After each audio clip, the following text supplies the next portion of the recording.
El último conferencista de hoy será el doctor Jorge Tomillo Urbina, catedrático en Derecho Mercantil. Actualmente ejerce funciones como consultor de la firma española Ramón Hermosilla y Gutiérrez de la Rosa, Ontier, y ostenta la calidad de director del Departamento de Derecho Privado de la Universidad de Cantabria, en España. Él nos hablará acerca de los marcos regulatorios en materia de seguridad de producto en los mercados latinoamericanos. Recibámoslo, por favor, con un fuerte aplauso.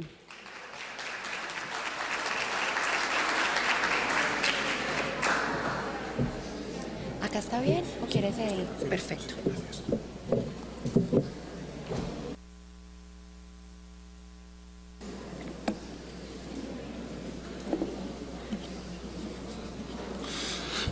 Buenas tardes. Quiero empezar agradeciendo a los organizadores del evento el haber contado con mi presencia aquí, hacerme la deferencia y el honor de contar conmigo. Es un placer estar aquí. Quiero agradecer a la red, a la superintendencia, a Abel Inyasir muy especialmente por haber hecho posible esta circunstancia. Quiero también excusarme por ser el último conferenciante del día. Nunca es un lugar agradable, ¿verdad? Sobre todo cuando es el primero después del receso. Son dos condiciones de máximo riesgo que influirán, como veremos, en los daños ocasionados por productos defectuosos. Y como correspondencia a esta circunstancia, pues voy a intentar ser breve, con la idea de no aburrirles demasiado. Ya saben que en esto de las conferencias, esto de la transmisión oral de las reflexiones o del conocimiento, pues incluso con el auxilio de los medios audiovisuales, hay una regla general no escrita que dice, y yo lo he podido comprobar no solo como conferenciante, sino también como asistente, que los primeros 15 minutos de una conferencia el público piensa en el tema de la conferencia, los segundos 15 minutos el público piensa en las tareas pendientes, tengo que recoger a los niños, tengo que comprar el pan para hacer la cena. Los terceros 15 minutos el público piensa en el conferencista, qué corbata horrorosa lleva, no se ha cortado el pelo, esas gafas son... Y a partir del minuto 45 el público piensa en la familia del conferencista.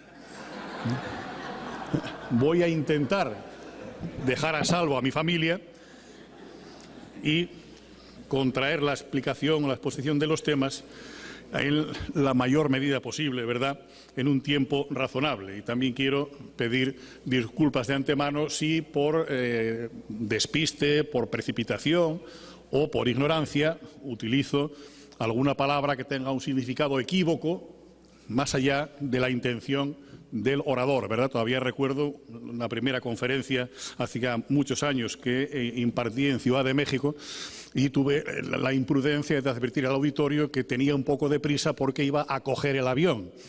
Todavía resuenan las carcajadas, sobre todo después de que un señor del público se levantó y dijo «¿Pero cómo?». Después, lógicamente, la mecánica cuántica no me ayudó a dar ninguna explicación. Bien, vamos a ver el tema de los daños ocasionados por productos defectuosos en el derecho comparado a ambos lados del Atlántico y vamos a ver cuáles son las medidas fundamentales que se implementan y también cómo podemos concluir la necesidad, al menos la conveniencia, de que se articule un régimen homogéneo, uniforme. Hablamos de un mercado globalizado y las soluciones nacionales tienen poco sentido, como también tienen poco sentido las soluciones regionales. Hoy día se postulan soluciones a nivel mundial, a nivel internacional. Y sería bueno pensar, como me consta que se está pensando, en una ley modelo que estableciera un marco de convergencia que puede tender a elaborar un sistema uniforme de responsabilidad del fabricante por daños causados por productos defectuosos. Creo que es un tema importante y, evidentemente, es una cuestión fundamental. El Atlas dedica un epígrafe a esta cuestión y la cuestión de la responsabilidad es clave para vertebrar un sistema eficaz de prevención de daños. Si la consecuencia de la incapacidad de evitar el defecto dañoso es una consecuencia liviana o es una consecuencia aleatoria o es una consecuencia difusa, evidentemente las medidas preventivas se van a desinflar como un buñuelo. Solo si las consecuencias tienen un rango de severidad razonable, las medidas de prevención también tendrán un itinerario estimable. En este sentido, bueno, pues hay que decir que de cara a la elaboración de un régimen uniforme internacional queda mucho camino por recorrer. Tenemos en cuenta, de alguna forma, que en el escenario, en el panorama comparado, conviven normas jurídicas muy diferentes. Hay un conjunto de normas que se dedican o que tienen por objeto establecer el principio de responsabilidad objetiva, veremos de alguna manera lo que es y cómo se concreta.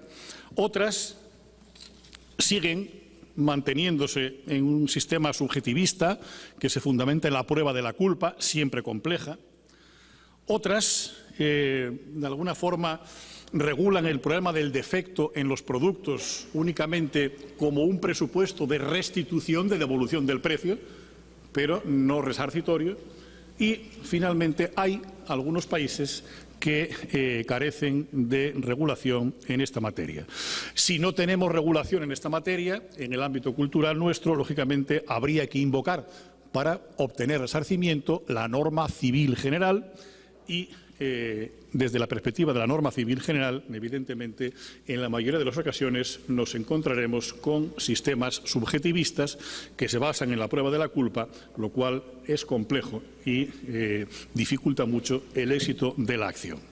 Por lo tanto, teniendo en cuenta que nos movemos en un ámbito de una situación diferente, una situación asimétrica, que oscila y que varía mucho de unos países a otros, teniendo en cuenta que a ambos lados del Atlántico coexisten países con sistemas jurídicos muy diferentes, que se basan en principios distintos y que tienen reglas que son a veces contradictorias, no tanto como parece, pero evidentemente sí que son diferentes, pues lo que se necesita, lo que el mercado demanda, lo que los consumidores necesitan para tutelar su posición, es plantear el problema de los daños en términos globales, con el propósito de llegar de manera consensuada a articular soluciones comunes que sean iguales para todos los países, con la finalidad de evitar lo que antes se decía en algunas intervenciones, como la del congresista, cuando observaba que aquí nadie es un consumidor de segunda línea y que, por lo tanto, no es admisible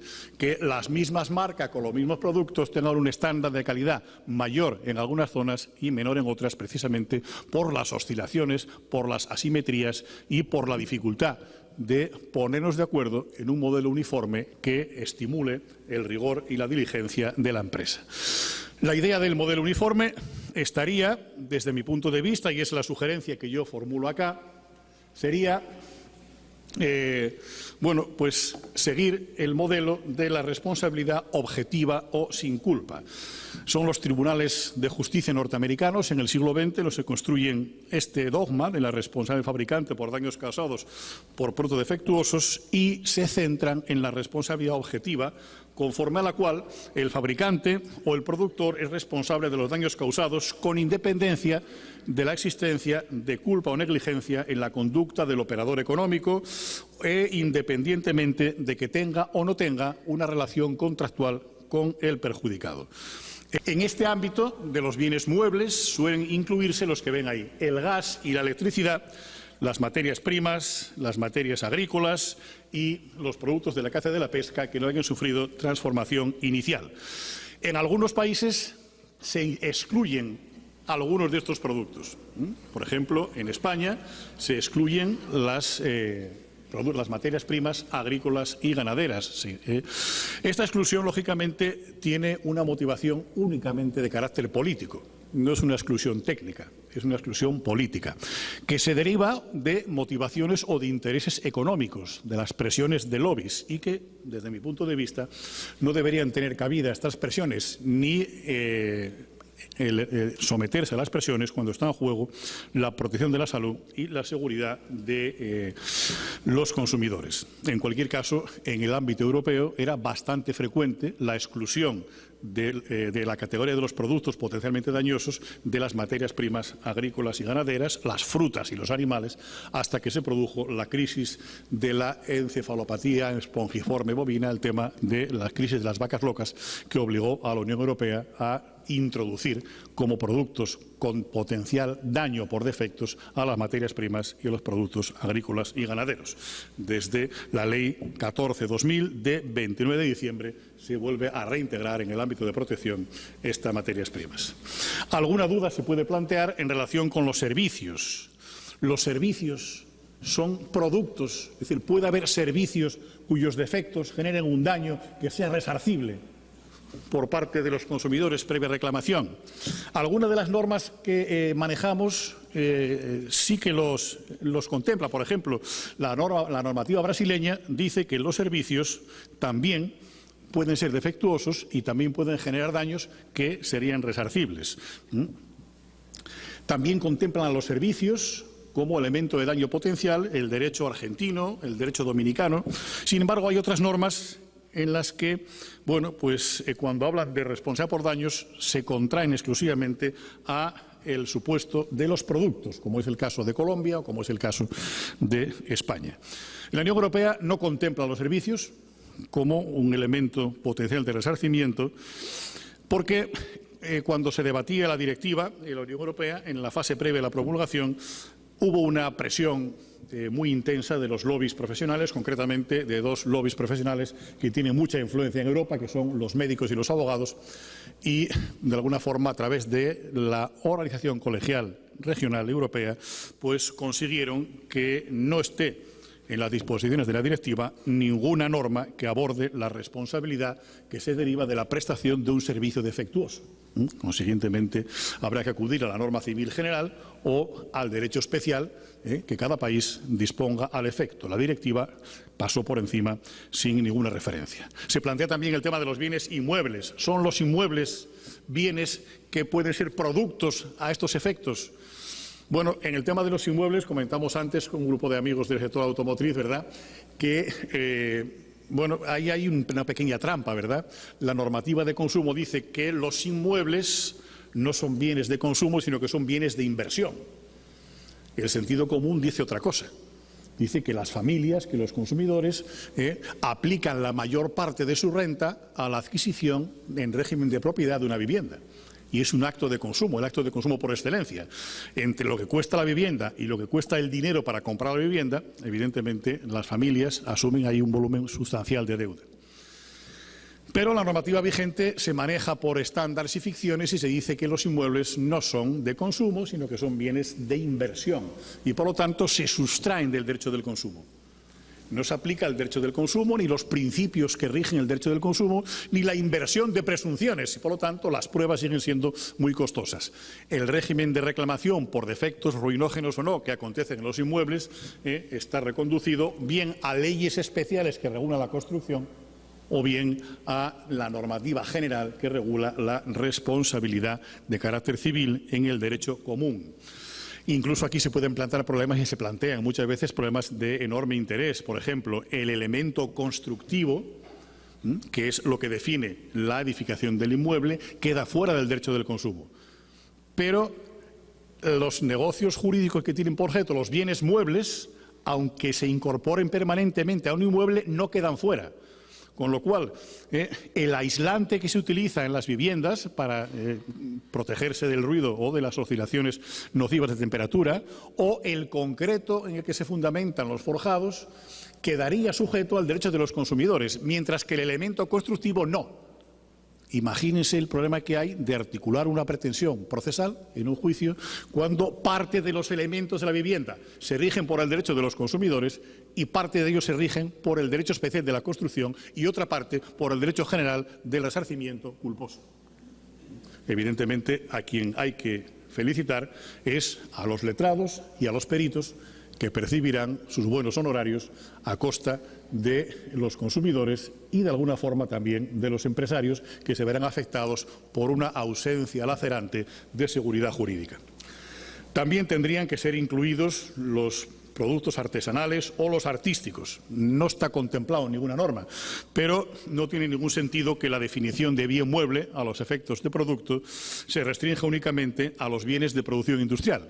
Los de producción artesanal también deberían de ser incluidos. De alguna forma, la idea es seguir en el sentido que el restatement norteamericano contempla en relación con la propiedad o con los bienes personales tangibles, que es su estándar de bien mueble, tangible personal property, donde se determina cuál es esta circunstancia, con la particularidad de que el derecho norteamericano, además de estos bienes personales tangibles como elemento mobiliario, añaden los servicios. Los servicios son productos cuando se promocionan comercialmente, no cuando se prestan académicamente, sino cuando se promocionan comercialmente. Y, en tercer término, el derecho norteamericano excluye, de forma sorprendente, porque no encaja aquí el supuesto de hecho, excluye como productos defectuosos la sangre humana y los tejidos humanos. Evidentemente no lo son, pero tampoco tendría ningún sentido que se encajaran en este ámbito. Junto con el producto, como idea de producto, que es lo que estamos comentando aquí, hay que dar un paso más y definir lo que es el producto defectuoso. ¿Cuál es el producto que tiene un defecto, cuyo defecto causa daños, cuyos daños son resarcibles con arreglo al derecho especial que cuentan o con que cuentan nuestros países, sea de consumo o no sea de consumo? Bien, el producto defectuoso normalmente se centra en el ámbito de la seguridad. Es decir, que es frecuente decir que los expertos se inclinan de forma mayoritaria por definir un producto defectuoso como aquel que no ofrezca la seguridad o la idoneidad que dice la ley colombiana que legítimamente cabría esperar de él. Es un estándar. El producto defectuoso es el que no ofrece la seguridad y la idoneidad que cabría legítimamente esperar de él. La legislación de los Estados Unidos amplía esta circunstancia del defecto y dice que el defecto se puede reconducir a tres categorías. En primer término, puede haber un defecto de fabricación. En segundo lugar, hace referencia a los defectos de diseño y, en tercer lugar, hace referencia a los defectos de información o de comunicación. Dice la normativa norteamericana que contiene un defecto de fabricación cuando el producto se aparta de su diseño apropiado a pesar de poner todo el cuidado posible en la preparación y comercialización del producto. Hay defecto de diseño, dicen, cuando los riesgos previsibles de daño planteados por el producto podrían haberse reducido o evitado mediante la adopción de un diseño alternativo razonable por el vendedor u otro distribuidor o un predecesor en la cadena comercial de distribución.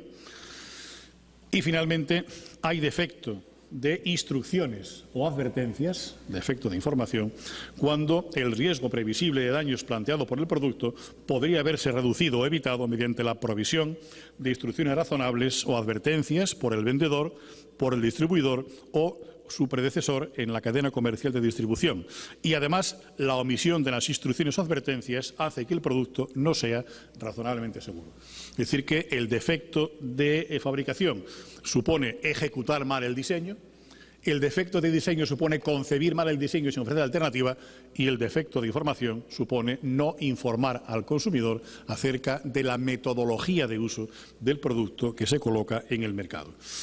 En este mismo sentido se manifiestan normas importantes en nuestro ámbito. En el derecho peruano se dice que es producto defectuoso el que no ofrece la seguridad a la que las personas tienen derecho, tomando en consideración el diseño del producto, la forma de ponerlo en el mercado, incluida la apariencia, las marcas, la publicidad, las instrucciones, las advertencias, el uso previsible, los materiales, el contenido y la condición. Importante la aportación que hace el derecho peruano en esta materia. También el Código Brasileiro de Defensa del Consumidor dice que el producto es defectuoso cuando no ofrece la seguridad que legítimamente se espera de él, teniendo en cuenta también la presentación, los riesgos, la época de circulación, etc. Bueno, Esta idea de seguridad, que es importante en nuestro ámbito, habría que matizarla de alguna forma y habría que centrar el concepto o la idea de producto defectuoso en esta idea de seguridad. Pero esta idea de seguridad tiene que ser un tanto restrictiva, tiene que ponderarse, porque evidentemente la solución para la reparación de los daños que causan los defectos de los productos no consiste en la demonización del sector empresarial, sino simplemente en la asignación del coste de los daños o desperfectos en función de las circunstancias que las partes tienen en la relación jurídica. Por lo tanto, en este sentido, hay que ponderar el concepto de seguridad. No basta con decir la seguridad que cabe esperar legítimamente, hay que decir algo más. Por ejemplo, es interesante la idea que encontramos en el derecho colombiano cuando se dice que hay un parámetro de referencia mínimo, como pueden ser los reglamentos técnicos, que ya se han aludido aquí en esta sala, y como pueden ser las medidas sanitarias o fitosanitarias existentes. Me convence más la idea del legislador colombiano que la idea del legislador europeo. La Unión Europea utiliza un precepto excesivamente indeterminado, como es la expectativa legítima del consumidor. En el derecho español se utiliza una norma que contiene un concepto indeterminado y se dice que un producto es defectuoso si no ofrece la seguridad normalmente ofrecida por los demás ejemplares de la misma serie. Con lo cual se abunda en la misma incertidumbre, ¿verdad? Es decir, ¿cuál es la misma serie? ¿Cuál es la seguridad que ofrecen los productos de esa misma serie? Volvemos otra vez a felicitar a los letrados y a los peritos, porque evidentemente tienen un amplio campo de facturación, pero no ocurre lo mismo con los consumidores y con los empresarios que están introducidos en un ámbito cambiante de inseguridad. Una aclaración importante, y es que no se debe confundir producto defectuoso con producto peligroso. Son cosas diferentes. Existen productos intrínsecamente peligrosos sin necesidad de evidenciar merma alguna en su nivel de seguridad. Por lo tanto, no pueden ser considerados defectuosos por mucho peligro que conlleve. Por ejemplo, los carburantes inflamables, por ejemplo, las sustancias tóxicas, por ejemplo, los fármacos que ocasionan de forma natural efectos secundarios, son productos peligrosos cuya peligrosidad no autoriza a considerarlos defectuosos. Solo son defectuosos en el caso de que no cumplan con los niveles de seguridad que les resultan aplicables de forma común o por régimen especial de sustancias peligrosas. Por lo tanto, el defecto implica una cierta deficiencia en la confección del producto, deficiencia que se encuentra asociada a una merma en el nivel legítimo de seguridad que resulta exigible al producto en cuestión. También es verdad, y hay que añadir, que el defecto no tiene por qué derivar siempre del proceso de ejecución y del proceso de producción. El defecto puede generarse por la propia presentación comercial, por la conformación o, por ejemplo, en caso de un producto que carece de instrucciones de uso adecuadas o que resulta inadecuado para el público objetivo al que va destinado. Por terminar, hay que indicar que un producto no puede considerarse defectuoso por el simple hecho de que la industria haya puesto en circulación otro más perfeccionado. Evidentemente, cosa diferente es que en este caso de perfeccionamiento sobrevenido del producto, la legislación obliga al fabricante a informar de esta circunstancia o incluso a facilitar eventuales cambios de renovación. Pero el simple hecho de que el progreso técnico o de que el progreso científico obtenga mejoras aplicables a la producción y al mercado no convierte los productos anteriores en productos defectuosos. Esto supondría un torpedo bajo la línea de flotación de la innovación y del desarrollo. Evidentemente, el hecho de que un producto se supere como consecuencia del avance del estado de la ciencia no autoriza a calificar a los anteriores como defectuosos por ese simple hecho. Bien, aquí en el ámbito de los productos habría que indicar que nos jugamos el régimen jurídico del resarcimiento en la polémica que se está llevando a cabo actualmente entre los juristas europeos y los juristas norteamericanos en cuanto a los criterios o expectativas de resarcimiento. En Europa se dice que, existe una presunción juris et de jure, que no admite prueba en contrario, de defecto en aquellos casos en que un producto concreto no ofrece la misma seguridad que otro producto igual de la misma serie. Mientras que los juristas americanos, aplicando el Law and Economics, dicen que es mejor utilizar lo que llaman el criterio del riesgo-utilidad, que dice que un producto es defectuoso si el riesgo que supone para las personas de los usuarios supera su utilidad social, teniendo en cuenta las alternativas viables. Es la fórmula de Hand, que de alguna forma pues consiste en este cálculo del coste de la prevención y del coste del daño. La opción europea funciona bien en el ámbito de los defectos de fabricación, menos bien en otros ámbitos. La opción americana funciona bien en los defectos de diseño o de información. En cualquier caso, la única objeción que se le puede poner a la fórmula americana es que acaba desembocando en criterios culpabilísticos. Y el elemento culpabilista, tenemos ocasión de verlo después, dificulta de forma irrelevante la práctica de la prueba por parte de los usuarios, por parte de los ciudadanos. Bien, es importante hacer referencia a los sujetos responsables del daño. Junto con el producto hay que hablar de los responsables. Y los responsables pues, se articulan en torno a un panorama legislativo internacional también bastante confuso. Sobre todo ineficiente, porque los sistemas jurídico-privados de los diferentes países hacen esas dos cosas que vemos ahí. En primer término, no se preocupan en muchos casos de definir a los responsables de la causación del daño y, en segundo lugar, no solo no se toma la atención necesaria en la definición de los responsables, sino que además tampoco se acuña un vocablo para la designación. Cuando se refieren a los responsables del daño, a la figura del dañador, sería muy sencillo llamarlo así, cada país, cada sistema jurídico, incluso leyes distintas de un mismo país, contienen vocablos distintos, términos distintos que se introducen de forma injustificada o arbitraria, oscureciendo el panorama. En todo caso, tampoco hay acuerdo con carácter general. El derecho colombiano dice que son responsables solidariamente el productor y el proveedor, y también habla del expendedor como solidariamente responsable cuando el daño es muerte y lesión corporal, y añade que también responden todos los medios de la cadena de producción, distribución y comercialización. En Costa Rica se habla del proveedor, productor y el comerciante, en El Salvador habla del proveedor, en Nicaragua habla también del proveedor, en Panamá habla del fabricante, en República Dominicana tiene una enumeración más amplia y dice que son los productores, importadores, distribuidores, comerciantes, proveedores y todas las personas que intervienen en la producción de los bienes, y además todos los miembros de la cadena de comercialización. En Argentina se habla del productor, fabricante, el importador, distribuidor, el proveedor, el vendedor y además quien ponga su marca en la cosa, principio de expansión.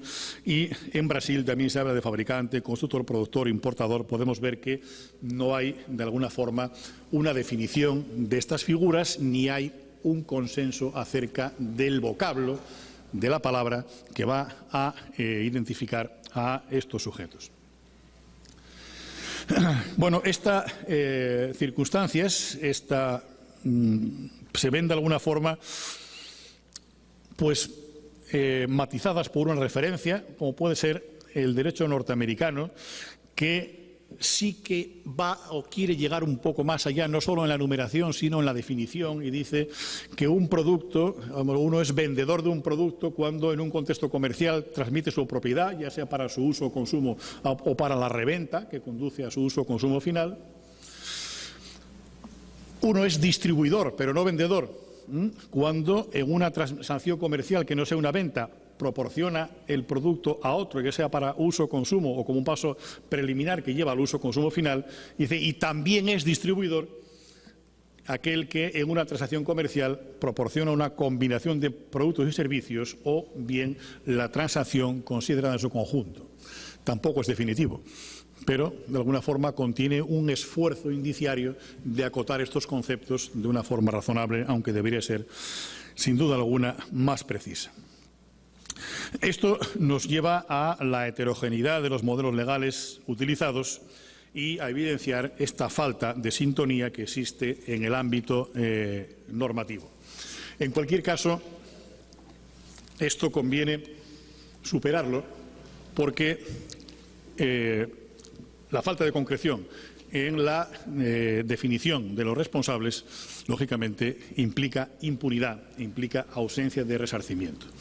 En Europa es importante esta directiva, la Directiva 374 del 85, de 25 de julio, donde define al productor en esos términos que pueden ver ahí en la pantalla, en la diapositiva. El productor es el que fabrica, básicamente. ¿Pero cómo? Porque establece muchos supuestos, establece un concepto amplio. Fabrica un producto acabado, un producto terminal, que se dice, que es lo que llaman fabricante material o íntegro. Fabrica el producto íntegro hasta que se termina, hasta que está listo para el consumo. Pero también lo es el que produce una materia prima, que luego se comercializa. Y también lo es el que fabrica una parte integrante del producto acabado, que es el fabricante parcial, el que hace los componentes, ¿verdad? Es también el productor aquel que se presenta al público como productor, poniendo su nombre, marca o cualquier otro signo distintivo en el producto, en el envase o en el envoltorio, solución argentina, ¿verdad? Es el fabricante aparente. Puede no ser fabricante, ni total ni parcial, pero dice que lo es. Y como dice que lo es, por bocazas responde. Transmite la información al ciudadano, esto lo he hecho yo, muy bien, pues usted responde. A confesión de parte, nada queda por añadir. Y después quedaría el fabricante presunto. El fabricante presunto es aquel que no se atribuye la condición de fabricante, pero que ante la imposibilidad de identificar al fabricante, responde como fabricante. ¿Y quién es? Es el comercializador, el suministrador, el que vende. Con alguna particularidad. Por ejemplo, la ley española dice, mire usted, no se puede identificar al fabricante, no está indicado en el envase, en el envoltorio, no está indicado en la publicidad, no está indicado en la información electrónica. Le advierto que si no identifica al fabricante, que es su proveedor, en el plazo de 3 meses, usted responderá como fabricante. Por lo tanto, ¿es un fabricante presunto? No lo es, pero ante la imposibilidad de identificar al fabricante y ante la negativa del suministrador a identificarlo, entonces la responsabilidad se le traslada a él. Bien.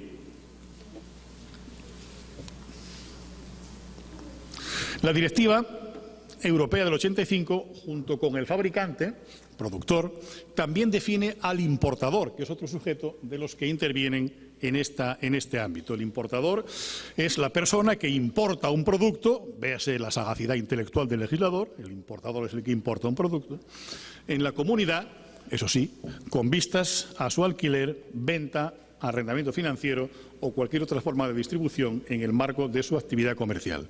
Y dice que este importador está sujeto a la misma responsabilidad que el fabricante o productor. Inquieta un poco que se refiera al marco de su actividad comercial, porque podría proporcionar alguna vía de escape. El operador afectado puede decir, cuidado, esta actividad en la cual se coloca el producto no forma parte del objeto social de mi empresa, en cuyo caso no es mi actividad. Y ese es uno de los requisitos legales para responder. Tengo que comercializar, tengo que importar en el marco de mi actividad comercial. Si no lo es, ahí habría evidentemente habría guerra jurídica y habría otra vez que felicitar a los abogados y a los peritos porque, bueno, pues tienen una oportunidad de presentar importantes minutas de honorarios, pero no así a los consumidores ni a las empresas que se ven obligadas a navegar en una cierta inseguridad. También la normativa europea habla del importador presunto. El suministrador del producto, que no identifica al fabricante ni al importador, responde él, como si fuera fabricante o como si fuera importador. Por lo tanto, el que facilita productos en mercados interiores tiene un enorme interés en asegurar la identificación de estos sujetos en el tiempo que las leyes nacionales dan al respecto. Bien, esta sería la idea del importador. Además de esta circunstancia, de los sujetos responsables, habría que tomarse también la tarea de definir a los sujetos perjudicados. Hemos visto lo que es el producto, que puede dañar, hemos visto los responsables y ahora vamos a ver los perjudicados. Nos toca ver a las víctimas. Evidentemente, la víctima es aquel que, sujeto afectado por el daño, tiene legitimación activa para reclamar la responsabilidad por la vía correspondiente. Lo primero que hay que decir aquí es que cuando hablamos de perjudicados en daños causados por productos defectuosos, los conceptos que manejamos normalmente de consumidor y usuario no sirven. No sirven. Fíjese que normalmente entendemos que el consumidor, según una versión inicial que es un poco ligera, ¿no? Consumidor es aquel sujeto que adquiere productos y usuario es el sujeto que contrata servicios. El que consume o el que usa. Es una idea muy extendida, a mí me parece un poco naif, ¿verdad?, con todos los respetos, porque quizá los conceptos tengan que buscarse en estructuras o en articulaciones jurídicas.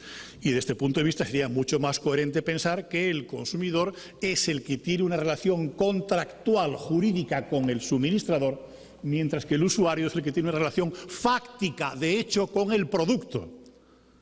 El consumidor es parte contractual y el usuario solamente tiene una relación de uso consentida por parte de quien es parte contractual y no lo es. Y me estoy recordando a mí mismo a Groucho Marx, con aquello de la parte contratante de la primera parte. Pero evidentemente es así. El consumidor se define por una relación jurídica contractual con el suministrador, mientras que el usuario se define por una relación de hecho con el producto, consentida por el contratante. Esto es el concepto más lógico y el que tiene más coherencia y permite interpretar mejor las leyes en el contexto internacional. Pero, evidentemente, no nos sirve como concepto de perjudicado, porque existen muchos afectados por daños ocasionados por productos defectuosos que no entran en ninguna de estas categorías. No son ni consumidores ni usuarios.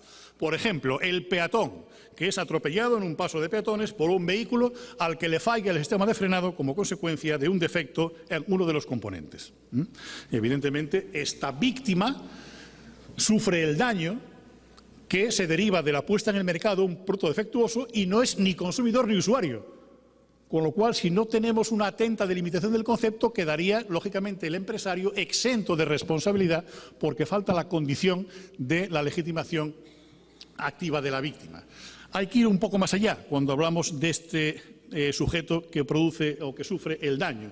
Y en este sentido, pues habría que ir a lo que se llama, en el derecho anglosajón, que es donde estas jurisprudencias se formulan a partir de los años 80, el consumidor expuesto, una figura especial. No se llamen engaño por la expresión.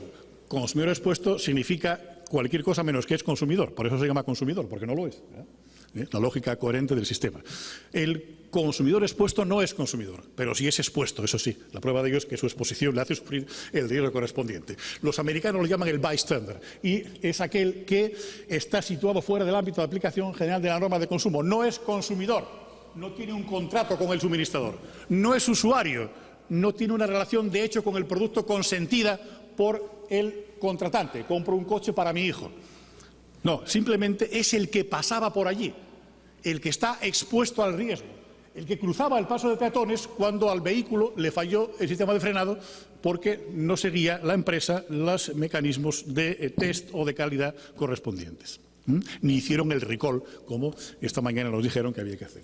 Con lo cual, evidentemente, este sujeto que sufre el perjuicio y que no es consumidor ni usuario es el que nos interesa retener en una hipotética ley modelo cuya recomendación me permito insistir en esta intervención. Por lo tanto, este tercero expuesto, que no es consumidor ni es usuario, no puede ser parte de la relación de consumo, pero sí que tiene que ser la contraparte de la relación jurídica que se establece como consecuencia de un daño producido por defectos en un producto. Desde la perspectiva de la responsabilidad es necesario contar con esta idea y con este criterio. Bien, esto tuvo importantes zozobras. En España hubo una sentencia que generó una polémica importante, la sentencia de finales de los años 90, donde se produce la explosión en un establecimiento mercantil abierto al público de una botella que contenía una bebida gaseosa. La botella explosiona. No me pregunten cómo, estas cosas ocurren. Si hay algún técnico en el público, seguro que tendrá alguna explicación, que a mí ahora mismo no se me ocurre, y produce lesiones a un niño que estaba en el establecimiento.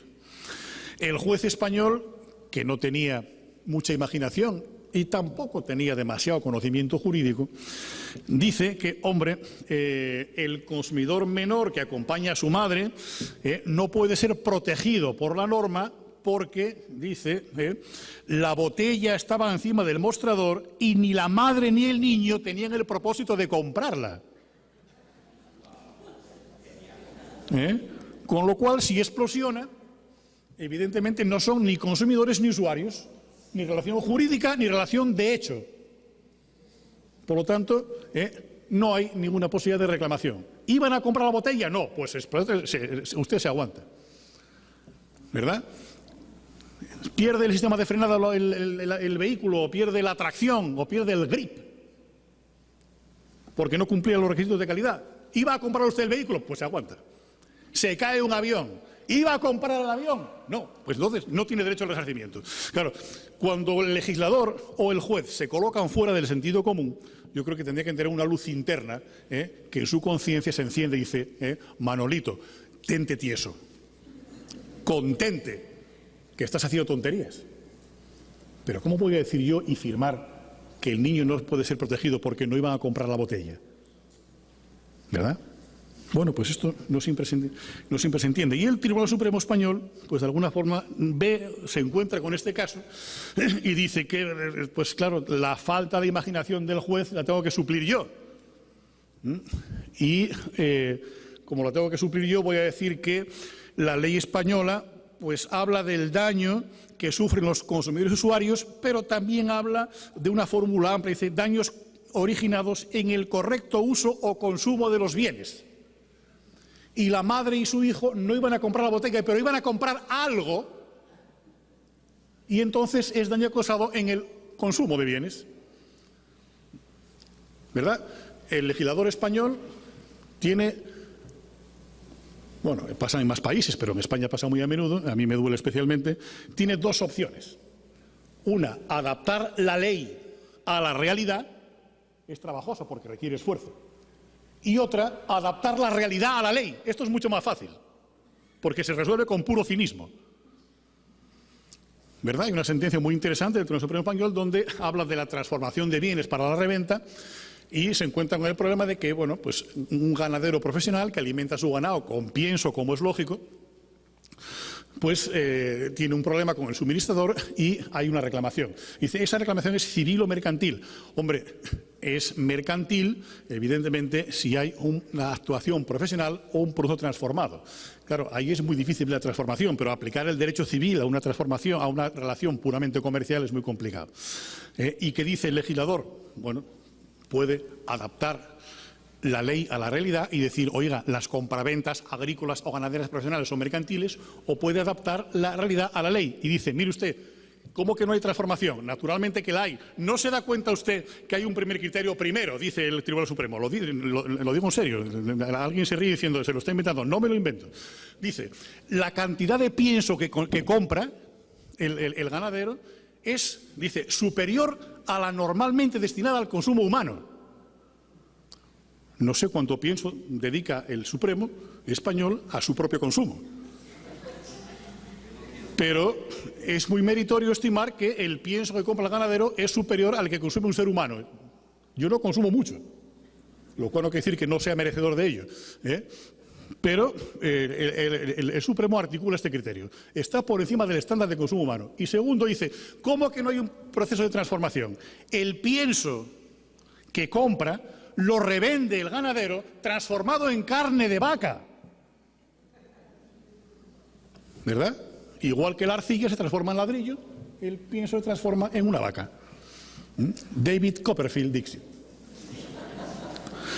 Bueno, es mucho más fácil legislar que transformar la realidad, pero en cualquier caso, Evidentemente, a lo que quería llegar es a que estas soluciones tienen que tener un planteamiento muy claro. Es decir, no se puede tener un sistema jurídico que traiga como consecuencia el hecho de que la explosión de la botella no es resarcible si la botella no va a ser comprada ni por la madre ni por el niño. Esto, evidentemente, es una aberración. Bien, una de las circunstancias más importantes que nos aporta el ámbito del derecho europeo es desligar al sujeto legitimado de la relación jurídica con el vendedor, consumidor, y de la relación fáctica con el producto, que es el usuario. Y evidentemente tampoco hace falta ser un jurista de primera línea para entender que un perjudicado, un bystander, es aquella persona que, sin celebrar un contrato con el proveedor ni tener relación de uso con los productos, sufre un perjuicio debido a un defecto en los mismos. Algo tan sencillo conduciría a evitar muchos conflictos y muchos problemas. Bien, también resulta importante definir el daño a indemnizar. ¿Cuál es el daño a indemnizar? El daño indemnizable tiene que definirse de una forma muy clara. No pueden aplicarse conceptos imprecisos ni pueden aplicarse restricciones infundadas a lo que es la idea de un daño. Por lo tanto, esto es fundamental. También es importante hacer referencia a que en la definición de daño normalmente se incluyen ciertos límites indemnizatorios que tienden a contener las consecuencias resarcitorias para los empresarios. No se indemniza todo, ni en todos los casos, ni a partir de cero, sino que hay una serie de límites que permiten hacer actuarialmente asegurable el riesgo que se cubre. Estos límites básicamente son por esos dos criterios, por razón de la cuantía del daño y por razón del uso que se da al producto. Por razón de la cuantía del daño, la Directiva Europea del 85 dice que se entienden como daños los daños causados por muerte o lesiones corporales y los daños causados a una cosa o la destrucción de una cosa que no sea el propio producto defectuoso, previa deducción de una franquicia de 500 ecus, que es la unidad de cuenta a la sazón en el año 85, a condición de que esta cosa se dedique normalmente al consumo privado y, bueno, a partir de eso da libertad a los Estados miembros para determinar un poco cuál es esta idea del daño. El derecho español, que siempre es en Europa de los más, digamos, restrictivos de los derechos de los consumidores, pues dice que la responsabilidad civil del productor por daños causados por producto defectuoso se ajustará a la siguiente regla. Se dice, de la cuantía de la indemnización de daños materiales, de lo que se debe indemnizar, se deduce siempre una franquicia de 500 euros. Los primeros 500 euros no se indemnizan. Y la responsabilidad civil global del productor por muerte y lesiones personales se limita a la cuantía de 63.106.270 euros con 96 céntimos. Ya sé que están pensando lo mismo que yo. ¿De dónde sale esta cifra? Y entonces seguro que se les ha ocurrido pensar lo que yo he pensado. Estos son los ecus del 85 traducidos a pesetas y luego retraducidos a euros. Pues no. Alguien se la ha inventado y la respuesta, el límite es este. En vez de decir de los 65 millones o los 64 o 63, tiene 63.106.270,96. Por lo tanto, lo que sí se ve es que el legislador español acoge con bastante agrado la posibilidad de introducir estos límites importantes en la exoneración del producto. También el derecho canadiense incluye límites importantes. Dice, se resarce lo que ellos llaman el dolor, sufrimiento y la pérdida de prestaciones, pain, suffering and loss of amenities, y el límite son los $340.000. Evidentemente, la idea de la franquicia de los 500 euros hasta el euro 501 no se indemniza es una idea actuarial. Las estadísticas que manejan los aseguradores dicen que el 80%, repito, 80% de los daños causados a los perjudicados por productos defectuosos están por debajo de los 500 euros. Con lo cual, el 80% de los daños causados por productos defectuosos no son resarcibles, lo cual abarata sustancialmente el coste de las primas que pagan a los aseguradores los empresarios de España. Bien, en Argentina hay una norma parecida igual que en Panamá, pero que se caracterizan porque antes del resarcimiento existe la posibilidad de que un órgano administrativo condene al dañador a resarcir, a pagar algo.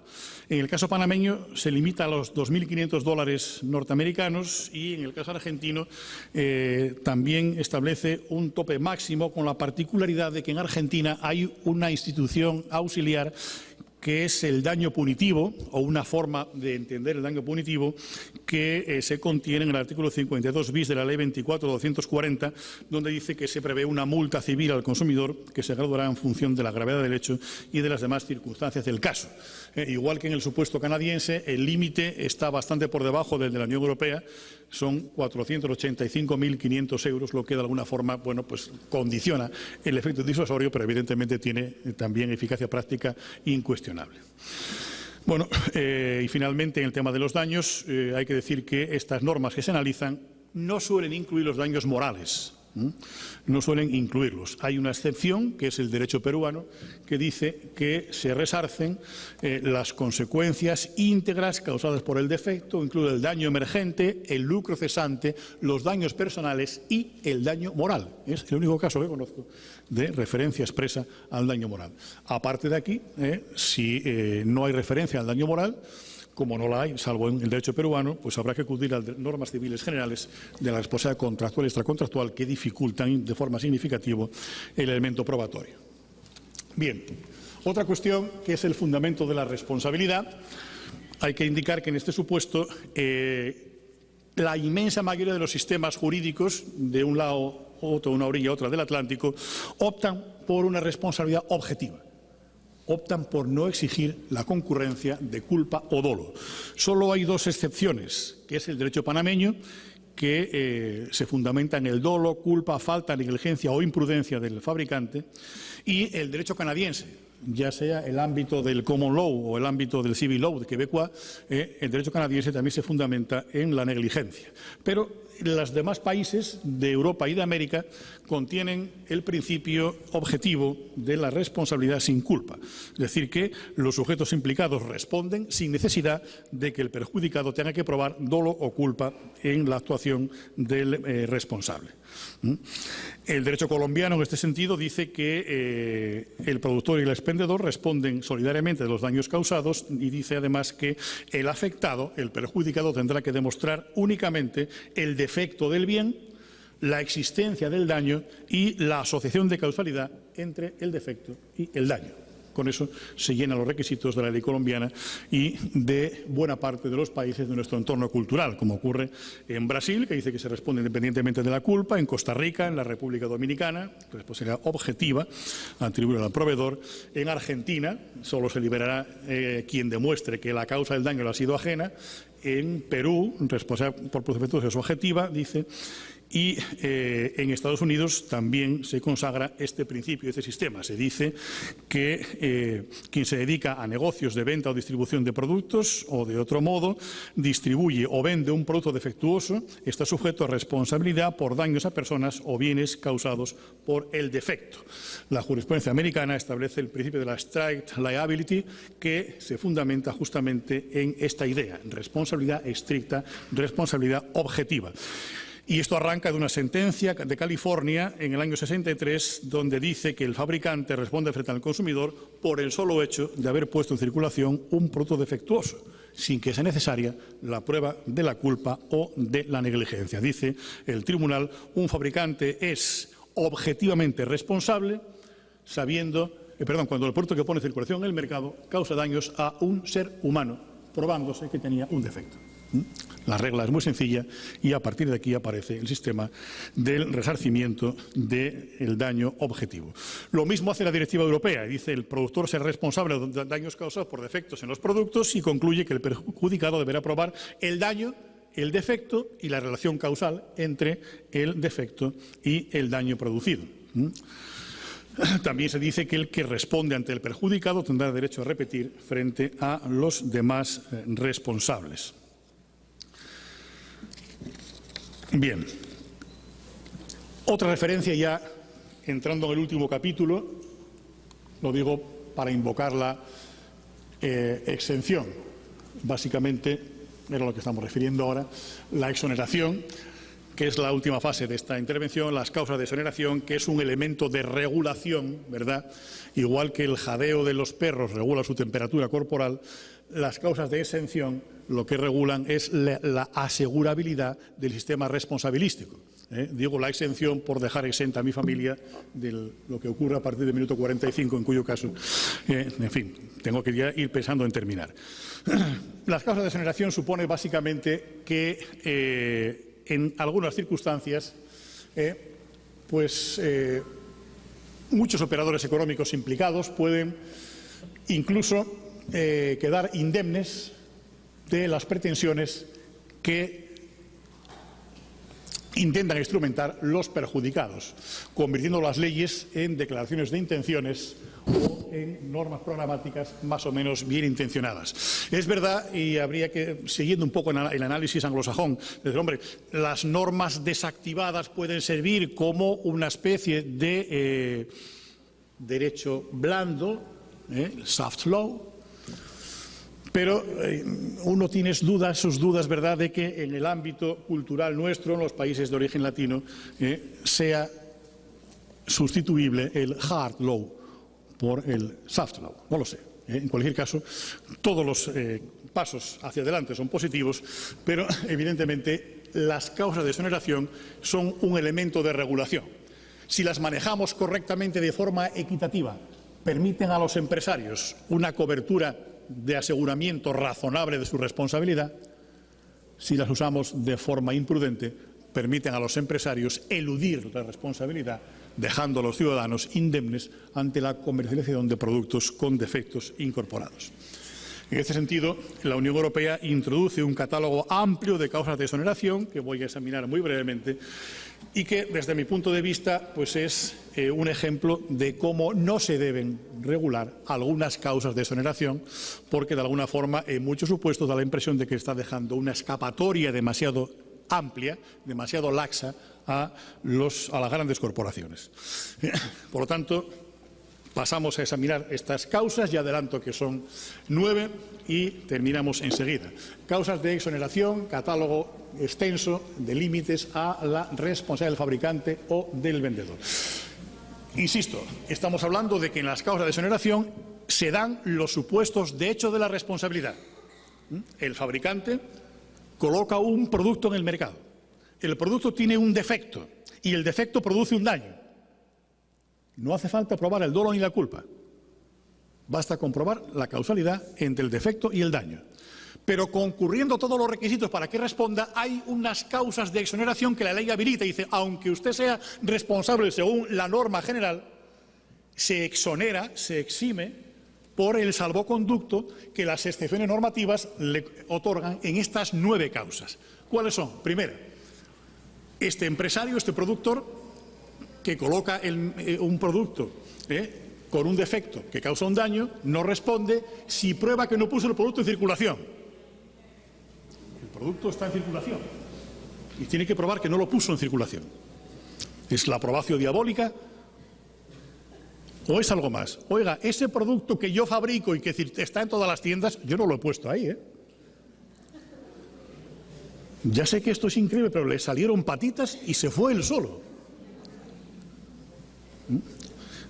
Bueno, quizás se está refiriendo, y hay algún caso, algún supuesto, a casos en que el fabricante no vende el producto, pero pudiendo impedir que algún socio o algún trabajador lo comercialice, no lo hace de forma interesada para quedar absorbido por la primera causa de exoneración. Son supuestos, digamos, marginales, pero evidentemente llama la atención esta causa.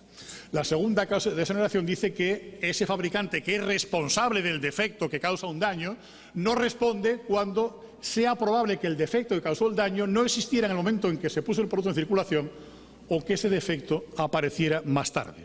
Esta causa, debidamente regulada o articulada, puede tener sentido, evidentemente.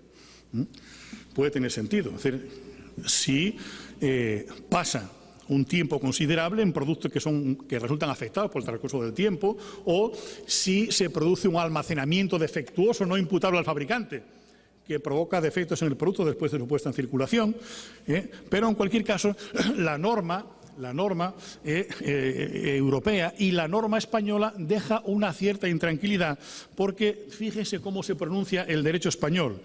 Dice la ley española que no responde el fabricante cuando, dadas las circunstancias del caso, es posible presumir que el defecto no existía en el momento en que se puso en circulación el producto. Fíjese lo que dice, dadas las circunstancias, es posible presumir que el defecto no existía. Es decir, no cuando se presuma, sino cuando sea posible presumir. Es un desideratum, con lo cual estamos relajando demasiado este elemento de control y hace que, con una buena dirección letrada, un empresario con recursos pueda, con más facilidad que el consumidor perjudicado, quedar a salvo de la acción del Estado de Derecho.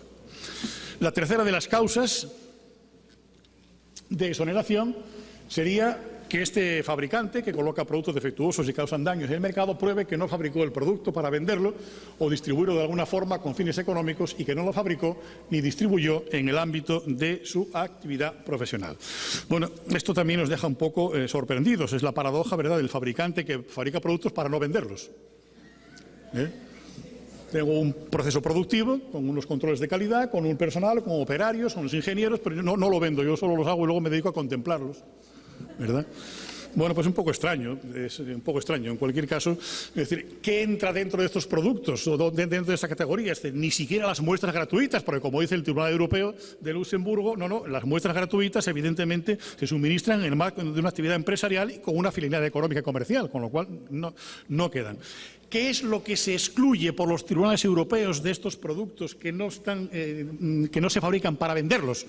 Pues excluyen, y vamos al terreno de mis amigos los del sector automotriz, ¿verdad?, la fábrica o la elaboración de prototipos, de modelos de pruebas o incluso en otro ámbito los órganos o partes de órganos mixtos, artificiales, de tejidos humanos y de elementos diferentes destinados al trasplante, el plasma sanguíneo, etcétera, etcétera. Bueno, son cuestiones que ahí están. La cuarta de las exenciones es que el defecto se debe a que el producto se ajusta a normas imperativas dictadas por los poderes públicos. El producto es defectuoso porque el empresario cumple lo que los poderes públicos le ordenan. Están oyendo ustedes correctamente, no es cuestión de la hora. El supuesto del que parte la ley europea es que el Estado le ordena al empresario que haga productos que tengan defectos que causen daños a la gente. Porque sí, hombre, porque se me pone a mí esto. Dice el ministro del ramo, el superintendente, fabriquen ustedes productos que dañen a todo el mundo. Hipótesis extraña, ¿verdad? Es decir, el producto tiene un defecto que causa daño porque el Estado me obliga a hacerlo así. Mire, fabrique usted este juguete para que cuando el niño se lo mete en la boca se descomponga y se asfixie. Pues no encaja mucho, es decir, no se ve claramente el supuesto de hecho. O sí se ve, y me van a permitir la maldad. Este precepto tiene una idea, y es que en su origen había una jurisprudencia europea que decía que los empresarios tenían que fabricar los productos utilizando no solo el estándar de seguridad que exigían los reglamentos técnicos, sino utilizando el estándar de seguridad que su conocimiento y experiencia del producto le suministraba. Es decir, no se exime usted diciendo yo cumplo las reglas que la ley o los reglamentos me exigen, sino que si su conocimiento o experiencia indica que las cautelas de la ley o del reglamento técnico no son suficientes, tiene la obligación de implementar las cautelas que complementen esas exigencias. Es decir, que la lenidad del reglamento técnico no exime de responsabilidad al fabricante. Dicho con otras palabras, el fabricante no puede probar o no puede eximirse probando que la seguridad del producto es aquella a la que la ley le obliga, si su conocimiento le indica que tiene que poner en funcionamiento otras garantías complementarias. Esta jurisprudencia que dice que con la prueba de la diligencia que exige los reglamentos no se libra el empresario, es la que puede intentar combatirse por esta vía, mal expresado. Es decir, esa es la inquietud que produce esta causa de exención, que de otra forma se entiende con dificultad. Supuestos que, como lo que ocurrió hace algunos años en Estados Unidos, que trató la jurisprudencia el famoso caso del agente naranja, que era un herbicida utilizado en Vietnam que resultó tóxico y produjo cáncer a algunos veteranos, a bastantes veteranos, y que los tribunales acabaron diciendo que era una responsabilidad del Estado y no del fabricante. La quinta causa de exoneración es que el fabricante del producto defectuoso o dañoso pruebe que en el momento en que el producto fue puesto en circulación, el estado de los conocimientos científicos o técnicos no permitía descubrir la existencia del defecto. Es decir, el defecto existía, pero el estado de la ciencia no permitía descubrir este defecto, no lo ponía de manifiesto. Son lo que se llaman los riesgos de desarrollo, que es una cuestión importante en el ámbito jurisprudencial.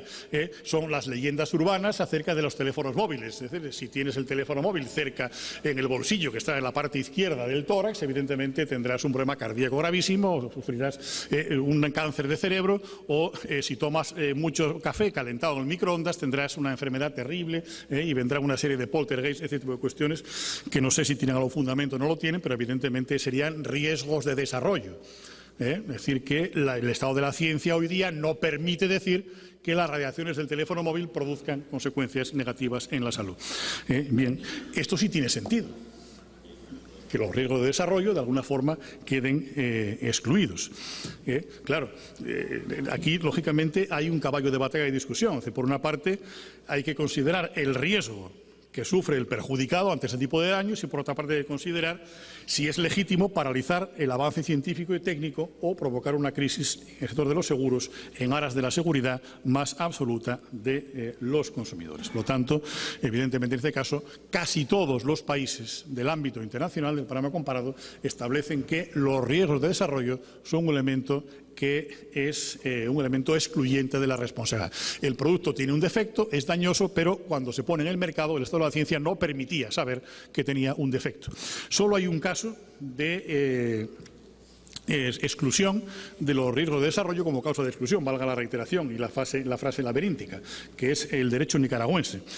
Dice la ley nicaragüense que en ningún caso se eximirán de la responsabilidad de indemnización por los posibles daños y perjuicios ocasionados a las personas consumidoras y al medio ambiente. Es decir, los empresarios responden siempre y se excluye expresamente la exclusión, la exención de responsabilidad como consecuencia de riesgos de desarrollo.